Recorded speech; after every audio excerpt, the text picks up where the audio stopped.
Hello बच्चों, चलिए प्रश्न को पढ़ते हैं।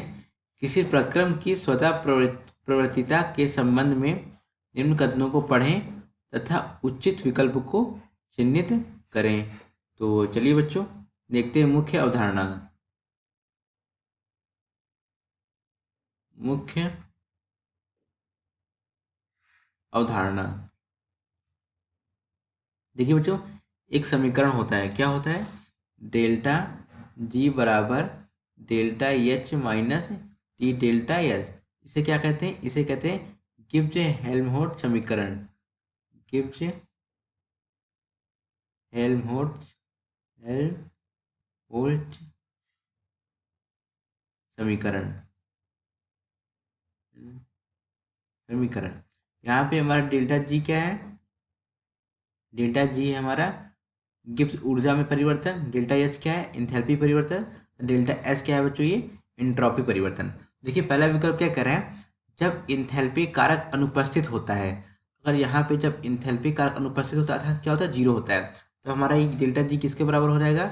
डेल्टा जी बराबर हो जाएगा टी डेल्टा एस के। तो यहाँ पे क्या कह रहा है? जब जब एंथैल्पी कारक अनुपस्थित होता है तब यादृच्छिकता कारक किसी प्रक्रम की स्वतः प्रवृत्ति का निर्णय करता है। हाँ बच्चों, करता है ना बच्चों। देखिए स्वतः प्रवृत्ति के संबंध में ये है कि डेल्टा जो जी होना चाहिए, डेल्टा जी का मान कैसा होना चाहिए?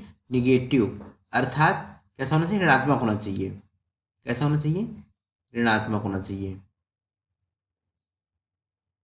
ऋणात्मक होना चाहिए। अब जब डेल्टा जी का मान किस पर निर्भर करता है? यादृच्छिकता कारक अर्थात डेल्टा एस पर निर्भर कर रहा है। तो बच्चों ये वाला विकल्प हमारा क्या है? सही है।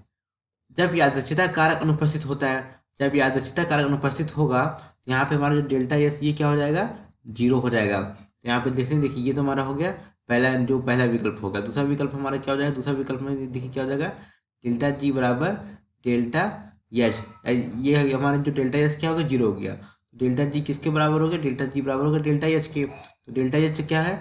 अनुपस्थित मतलब एंथैल्पी कारक किसी प्रक्रम की सतह प्रवृत्ति का निर्णय करता है। हाँ बच्चों, यहाँ पे ना किसी एंथैल्पी कारक क्या होगा? देखिए क्या कह रहा है विकल्प में? कह रहा है एंथैल्पी कारक किसी प्रक्रम की स्वतः प्रवृत्ति का निर्णय करता है। हाँ बच्चों, ये करता है। तो जो हमारा दूसरा विकल्प भी क्या हो जाएगा? सही हो जाएगा। दूसरा विकल्प हमारा सही हो जाएगा। पहला विकल्प सही, दूसरा विकल्प सही। तीसरा विकल्प क्या कर रहा है?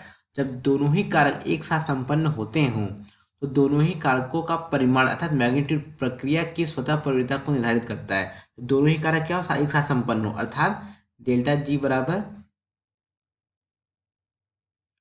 डेल्टा जी बराबर delta H minus T delta H. जब दोनों ही कारक उपस्थित होते हो या एक साथ संपन्न होते हो, दोनों ही कारकों का परिमाण अर्थात मैग्नीट्यूड प्रक्रिया की स्वतः प्रवृत्ति को निर्धारित करता है। बच्चों ये वाला विकल्प भी हमारा सही हो गया। बच्चों ये हमारा क्या हो गया? तीनों विकल्प के तीनों कंक्लूजन क्या है? सही है। तो दिए गए विकल्प में कौन सा विकल्प सही? देखिए बच्चों पहला कह रहा है, पहला पहला विकल्प क्या कर रहा है? देखिए कह रहा है कि कथन पहला व दूसरा सही है, जैसे तीसरा गलत है। नहीं बच्चों, ये गलत है। कथन तीसरा सही है, पहला दूसरा गलत है, ये भी गलत है। कथन पहला दूसरा एवं तीसरा सही है। हाँ बच्चों, ये वाला विकल्प हमारा क्या हो जाएगा? सही हो जाएगा। अर्थात दिए गए विकल्प में कौन सा विकल्प सही है बच्चों? विकल्प सी। विकल्प सी। आशा करते हैं आपको समझ आया होगा। धन्यवाद।